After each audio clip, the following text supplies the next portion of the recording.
বর্তমান ক্রিকেট সময়ের সাথে পাল্লা দিয়ে এগিয়ে যাচ্ছে। টেস্ট থেকে ওয়ানডে থেকে টি-20 ফরম্যাট বদলানোর সাথে সাথে বদলে যাচ্ছে ক্রিকেটের ধরন। ডিফেন্সিভ থেকে ক্রিকেটাররা এখন মারমুখী, তাই সবাই পাল্লা দিয়ে নিজের স্ট্রাইক রেট নিয়ে ব্যস্ত হয়ে পড়েছে। শুধু ব্যতিক্রম বাংলাদেশ ক্রিকেট টিম। খোদ অধিনায়ক নাজমুল হাসান শান্তর টি-20 বিশ্বকাপে 20 অধিনায়কের মধ্যে তলানির এক ধাপ উপরে আছেন। আজ জানবো টি-20 বিশ্বকাপে অধিনায়কদের স্ট্রাইক রেট সম্পর্কে।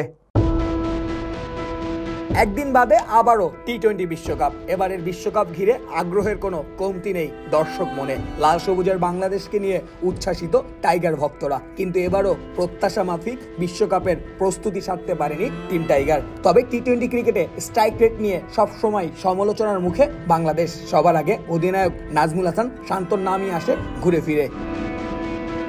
20 জন অধিনায়কের মধ্যে নাজমুল হাসান শান্ত আছেন 19 নম্বর অবস্থানে। তার স্ট্রাইক রেট মাত্র 111। তালিকার প্রথম স্থানে আছেন দক্ষিণ আফ্রিকান অধিনায়ক এইডেন মার্ক্রাম। 151-র কাছাকাছি স্ট্রাইক রেট এই ব্যাটারের। দুয়ে উইন্ডিজ কাপ্তান রোবমান পায়েল আছেন 144 স্ট্রাইক রেট নিয়ে। এরপর বাটলার তার সমান স্ট্রাইক রেট নিয়ে আছেন 3-এ।